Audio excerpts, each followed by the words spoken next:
இரைப்பை அதிகப்படியான வெப்பத்தினால அந்த அல்சர்னால அவஸ்தைப்படுறாரு அப்படின்றதான் நமக்கு பார்த்தீங்கன்னா வாய்ப்புன்னு சொல்லுவோம். வாய்ப்புண் உங்களுக்கு சரியாகணும்னா உங்களுக்கு வயிற்றுப்புண் முதல்ல சரி பண்ணி ஆகணும். வயிற்றுப்புண்ணை சரி பண்ணால் மட்டுமே வாய்ப்புண் சரியாகும். அதிகப்படியான ஸ்ட்ரெஸ்ஸில் இருக்கப்படும் பொழுது நமக்கு சுரக்கக்கூடிய சுரப்பிகள் வயிற்று பகுதிகளில் தேக்கம் ஏற்பட்டால் அது அங்கே வயிற்று பகுதியில் புண்ணை ஏற்படுத்த ஆரம்பிச்சிடும். அப்புறம் அது ஸ்டொமக் அல்சர், அப்புறம் பெப்டிக் அல்சர், மவுத் அல்சர் அப்படின்னு சொல்லிட்டு நமக்கு ஃபுல்லாக பார்த்தீங்கன்னா அல்சர் அப்படின்ற ஒரு சூழலை கொண்டு வந்து விட்டுரும். வயிற்றில் ஏதோ ஒரு பெரிய அளவில் புண்ணு வந்தால் தான் வலிக்கும் அப்படிலாம் கிடையாதுங்க. ஒரு குண்டூசி அளவுக்கு, ஒரு ஓட்டப்பட்ட மாதிரி ஒரு குண்டூசி அளவுக்கு ஒரு புண்ணு வந்துருச்சுனாலே அதுவே உங்களுக்கு கடுமையாக வலிக்க ஆரம்பிச்சிடும்.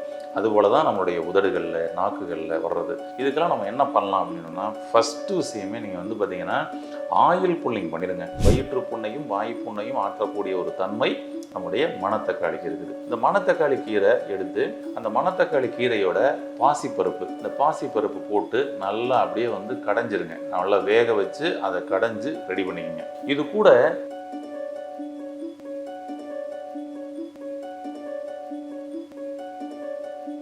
ஹெல்த் கபி சேனல் வியூவர்ஸ் அனைவருக்கும் வணக்கம். இன்னைக்கு வாய்ப்புண் அப்படின்ற ஒரு பிரச்சனை இன்னைக்கு நிறைய பேருக்கு இருக்குதுங்க. இந்த வாய்ப்புண் வருவதற்கான அடிப்படை காரணம் தான் என்ன, இந்த வாய்ப்புண் மூலமாக நமது உடம்பு நம்ம கிட்ட என்னதான் சொல்ல வருது அப்படின்றத பத்தி தான் இந்த பதிவுல பார்க்க போறோம். வாங்க பார்க்கலாம். வாயில புண்ணு வந்துருச்சு அப்படின்னா இது ஏதோ வாயில உள்ள ஒரு பிரச்சனை தான் சொல்லிட்டு நம்ம நினைச்சுக்கிறோங்க.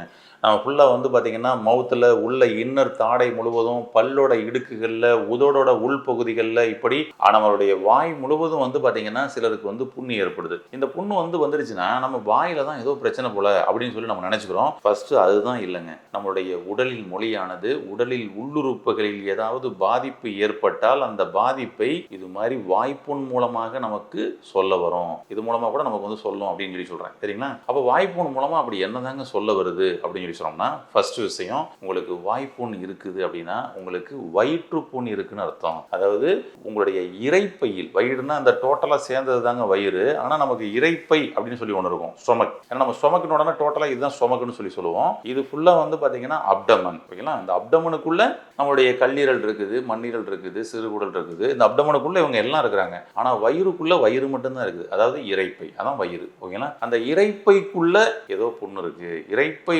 அதிகப்படியான வெப்பத்தினால அந்த அல்சர்னால அவஸ்தைப்படுறாரு அப்படின்றதான் நமக்கு பார்த்தீங்கன்னா வாய்ப்புன்னு சொல்லுவோம். வாய்ப்புண் உங்களுக்கு சரியாகணும்னா உங்களுக்கு வயிற்றுப்புண் முதல்ல சரி பண்ணி ஆகணும். வயிற்றுப்புண்ணை சரி பண்ணால் மட்டுமே வாய்ப்புண் சரியாகும். இல்லைன்னா நீங்கள் வாய்ப்புண்ணுக்கு மட்டும் ஏதாவது மருந்து வாங்கி போட்டுக்கலாமா, மாத்திரை சாப்பிடலாமான்னு சொல்லிட்டு சாப்பிட்டுக்கிட்டே இருக்க வேண்டியதுதான். பாருங்களேன், உடம்பு எவ்வளவு அழகா இங்கே உள்ள இந்த ராஜாவை பாதுகாப்பதற்காக இப்படி ஒரு தூதுவரை அனுப்பி வைக்கிறார் பாருங்களேன். அவ்வளோதான். நம்ம என்ன பண்ணிட்டோம்னா, தூதுவர் தான் எனக்கு பிரச்சனை அப்படின்னு சொல்லிட்டு நம்ம இவர் அழிக்க ஆரம்பிச்சிடும். அதான். அப்போ இந்த வயிற்று புண்ணை நம்ம சரி செஞ்சிட்டோம்னா இந்த புண்ணு நமக்கு சரியாயிரும். இப்படி வாய்ப்புண்ணு அப்படின்றத இந்த மூல காரணத்தை நம்ம தெரிஞ்சுக்குவோம். அவ்வளோதான், ரொம்ப சிம்பிள். அப்போ வயிற்று புண் எதனால் ஏற்படுது?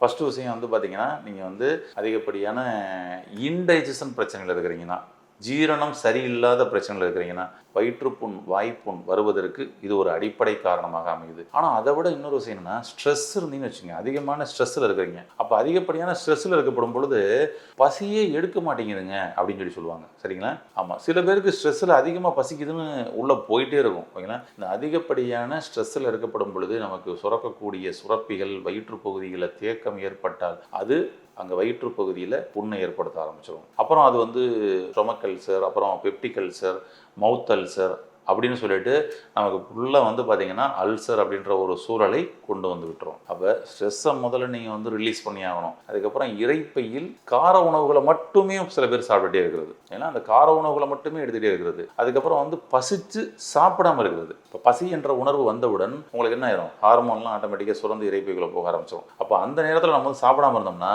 அது ஃபுல்லாக புண்ணு டேமேஜ் பண்ணி விட்ரும், புண்ணாக்கிறோம். அதனால் பசி எடுத்துருச்சுன்னா ஃபஸ்ட்டு விஷயம் நீங்கள் என்ன பண்ணுறீங்க, உதாரணத்துக்கு நீங்கள் மதியம் ஒரு 2 மணிக்கு சாப்பிட்றீங்க, ஆனால் 12 மணிக்கே உங்களுக்கு பசி எடுத்துருச்சு, 1 மணிக்கே உங்களுக்கு பசி எடுத்துருச்சு, நீங்கள் இன்னும் ஒரு மணி நேரம் தானே அப்படின்னு சொல்லிட்டு நீங்கள் அதை தாக்கு பிடிச்சிக்கிட்டே அதுக்கப்புறம் போய் 2 மணிக்கு சாப்பிட்டுக்கலாம் அப்படின்னு சொல்லி சொன்னோம்னா வயிற்றில் புண்ணு ஏற்படுவதற்கான வாய்ப்புகளை நீங்களே உண்டு பண்ணுறீங்கன்னு அர்த்தம். அப்போ என்ன பண்ணணுங்க அந்த நேரத்தில் அப்படின்னோம்னா, அந்த நேரத்தில் நீங்கள் கொஞ்சம் தண்ணி குடிச்சிக்கலாம். தண்ணி குடிச்சு ஆஃப் பண்ணுங்க ஃபஸ்ட்டு. ஏன்னா ஆசிட் சுரந்து அங்கே வயிற்று பகுதி வரைக்கும் வந்துருச்சு. அதனால தான் உங்களுக்கு கொடூர பசி எடுக்க ஆரம்பிச்சிருச்சு. அதிகமான ஆசிட் சுரந்துருச்சுன்னா தான் பசி நமக்கு அதிகமாக கொடுக்கும். அந்த நேரத்தில் முடிஞ்சால் ஏதோ ஒரு பிஸ்கட் கூட வாங்கி சாப்பிடுங்க, இல்லை ஒரு பழ ஜூஸ் சாப்பிடுங்க, பெட்டராக இருக்கும். இது மாதிரி ஏதோ ஒரு உணவை உள்ளே கொடுத்துட்டிங்கன்னா அந்த ஆசிட் அதை பயன்படுத்திக்கிறோம். அப்படி இல்லைன்னா கொஞ்சம் தண்ணி குடிச்சு அதை ஆஃப் பண்ணுங்க, வேறு வழியே இல்லை. சில பேர் அப்படி தான், பசி எடுத்தால் நிறைய பேர் தண்ணியை மட்டுமே குடிச்சிக்கிட்டு ஆஃப் பண்ணிட்டு அப்படியே போயிட்டே இருப்பாங்க. அப்படி ரெகுலராக நீங்கள் அப்படியே பண்ணிட்டீங்கனாலும் அப்புறமா கடைசியில் ஆசிட் சுரக்கிறதே குறைஞ்சிடும், கடைசியில் பசின்ற உணர்வே எடுக்காது. அதுவும் நிறைய பேர் வந்து அவசரப்பட்டுக்கிட்டு இருப்பாங்க. அதனால் ஃபஸ்ட்டு விஷயம், பசி எடுத்தால் சாப்பிட்ருங்க. பசி எடுத்தால் சாப்பிடாம கட் பண்ணாதீங்க, அது உங்களுடைய வயிற்றுப்பகுதியை டேமேஜ் ஆக்கிரும். ஒருவேளை அதுதான் தப்பிக்கிறதுக்கு தற்காலிகமாக அந்த நேரத்தில் சில உணவுகளை கொடுங்க அல்லது தண்ணி குடிங்க. இது ரொம்ப மஸ்ட்டு. ஆமாம், அப்போ இது ஒரு மிக முக்கியமான விஷயம். அதுக்கப்புறம் நிறைய அதிகப்படியான மெடிசன்ஸ் எடுக்கிறவங்களுக்கு புண்ணு ஏற்பட்டோம். அப்போ அதிகப்படியான மருந்து மாத்திரைகள் சாப்பிடக்கூடிய நபரா, ஸ்டீராய்டு மெடிசன் அதிகமாக எடுக்கக்கூடிய நபரா, ஹெவி டோஸ் மெடிசன்ஸ் நிறைய எடுக்கக்கூடிய நபரா, உங்களுக்கு வயிற்றுப்புண், அப்புறம் த்ரோட்டு ஃபுல்லாக புண்ணாயிருச்சுங்க, தொண்டை ஃபுல்லாக புண்ணாயிருச்சு, வாய், உதடு, இப்படி எல்லா பகுதியும் புண்ணாயிருச்சு அப்படின்றதுல அவசரப்படுவாங்க. ஃபஸ்ட்டு விஷயம், உங்களுடைய மருந்து மாத்திரைகள் எடுக்கப்படும் பொழுது அவங்க மருத்துவர்கிட்ட நீங்கள் கேட்டிங்கன்னா, இந்த மாதிரி வந்து இது சாப்பிட்டதுக்கப்புறம் வந்து இந்த மாதிரி வயிற்றில் புண்ணாகுது, வாயில் புண்ணாகுதுன்னா அதற்கு மாற்று சோர்ஸ் ஏதாவது நிச்சயமாக வந்து அவங்க சொல்லுவாங்க. சில மருந்துகளை வந்து குறைக்கிறதுக்கு நிப்பாட்டுறது கூட வாய்ப்பு இருக்குது. மருத்துவரின் ஆலோசனை பேரில் அதை குறைச்சிக்கிறது நல்லது. ஏன்னா சில பேர் வந்து பார்த்திங்கன்னா கேன்சருக்கு கூட ரெகுலராக வந்து ஸ்டீராய்டு மெடிசன் எடுத்துக்கக்கூடிய ஒரு சூழல் இருக்கும். ஆட்டோ இம்யூனிட்டி டிஸார்டருக்கு ரெகுலராக அவங்க ஸ்டீராய்டு மெடிசன் எடுக்கக்கூடிய ஒரு சூழல் இருக்கும். அப்போ இவங்களுக்கெல்லாம் அந்த மாதிரி வந்திருக்குங்கும் பொழுது உடனடியாக அவங்க மருந்து மாதிரியை டோட்டலாகவும் நிப்பாட்டவும் முடியாது. மருத்துவரின் ஆலோசனை பேரில் அதை கொஞ்சம் படிப்படியாக குறைச்சி நீங்கள் வெளியே வரலாம். ஸ்ட்ரெஸ்ஸுக்காக நிறைய சைக்காட்டிக் மெடிசன் சாப்பிட்டுக்கிட்டு இருப்பீங்க. அப்போ அது மாதிரிலாம் வந்து படிப்படியாக குறைச்சி நிப்பாட்டி உங்களுடைய புண்ணு வராமல் ஃபஸ்ட்டு பாதுகாத்துக்குங்க. ஒரு வேலை வந்துருச்சுங்க, வந்தது எப்படிங்க சரி பண்ணலாம்னா, நிச்சயமாக வந்ததை சரி பண்ணலாம். ஆனால் வராமல் பாதுகாக்கிறது தான் உங்களுடைய மிக முக்கியமான ஒரு நோக்கமாக இருக்கணும். அதுதான் பெட்டராக இருக்கும் இல்லை. ஏன்னா வயிற்றில் ஏதோ ஒரு பெரிய அளவில் புண்ணு வந்தால் தான் வலிக்கும் அப்படிலாம் கிடையாதுங்க. ஒரு குண்டூசி அளவுக்கு, ஒரு ஓட்டப்பட்ட மாதிரி ஒரு குண்டூசி அளவுக்கு ஒரு புண்ணு வந்துருச்சுனாலே அதுவே உங்களுக்கு கடுமையாக வலிக்க ஆரம்பிச்சிடும்.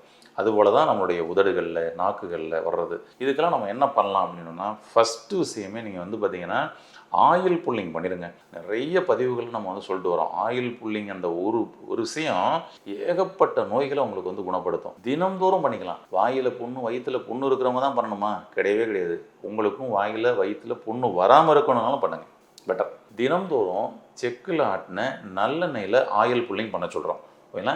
இது வந்து புண்ணு வரக்கூடாதுன்னு பாதுகாக்க நினைக்கிறவங்க செக்கில் ஆட்டின நல்லெண்ணெயில் ஆயில் புல்லிங் பண்ணுங்கள் தினந்தோறும் காலை எழுந்தவுடன். ஒருவேளை உங்களுக்கு வாய் ஃபுல்லாக புண்ணு இருக்குதுங்க, ஓகேங்களா, அல்லது ஏதோ ஒரு இடத்துல இருக்குதுங்க அப்படின்னா நீங்கள் தேங்காய் எண்ணெயில் ஆயில் புல்லிங் பண்ணுங்கள். ஏன்னா ஒரு 10 ml தேங்காய் எண்ணெய் எடுத்துக்கோங்க. 20 நிமிஷம் நல்லா அப்படியே வந்து காக்லிங் பண்ணுங்கள்.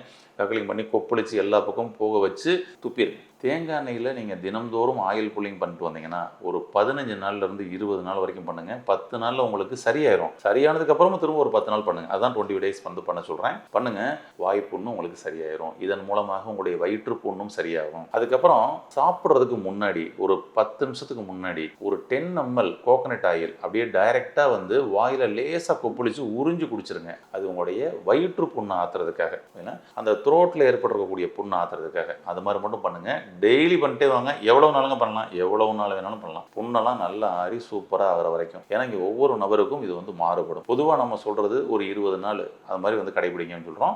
ஒரு சில பேருக்கு அதிகமாகவே தேவைப்படும். ட்ரை பண்ணி பாருங்கள், பெட்டராக இருக்கும். புண்ணு வராமல் தடுத்துக்கலாம், வந்தாலும் அந்த புண்ணை ஆற்றுறதுக்கு இதை பயன்படுத்தலாம். இதையும் மீறி சில பேருக்கெல்லாம் ரொம்பவும் கிரானிக்காகவே இருக்குது. இதையும் மீறி வேறு என்னெல்லாம் பண்ணலாம் அப்படின்னு சொல்லி சொன்னோம்னா ரொம்ப ஈஸியான ஒரு சொல்யூஷன் சொல்கிறேன். வீட்டில் நீங்களே வந்து செஞ்சு பயன்படுத்தக்கூடிய ஒரு சொல்யூஷன் சொல்கிறேன், சரிங்களா?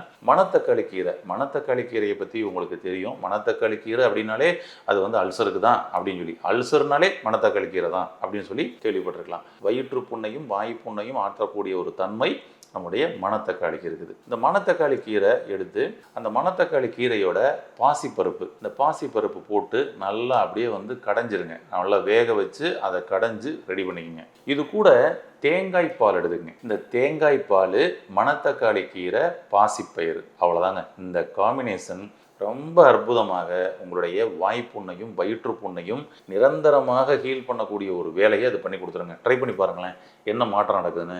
அற்புதமாக இது வந்து ஹீல் ஆயிருங்க. பெட்டர்.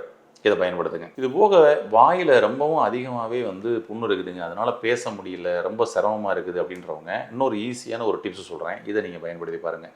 மாசிக்காய் பொடி இருக்குது பார்த்தீங்கன்னா, அந்த மாசிக்காய் பொடியை தேனில் கலந்து அப்படியே குழப்பிங்க. தேனில் கலந்து எடுத்து உங்களுடைய வாயில் புண்ணு இருக்க இடத்துல அப்படியே தடவிட்டு வாங்க. இதை நீங்கள் ஒரு மணி நேரத்துக்கு கூட எடுத்து தடவிக்கலாம். ஒரு 3 டைம்ஸ் தடவும் பொழுதே நல்ல மாற்றம் தெரிஞ்சிடும். 1 ஹவர்ஸ் ஒன்ஸ் பண்ணிட்டு வாங்க.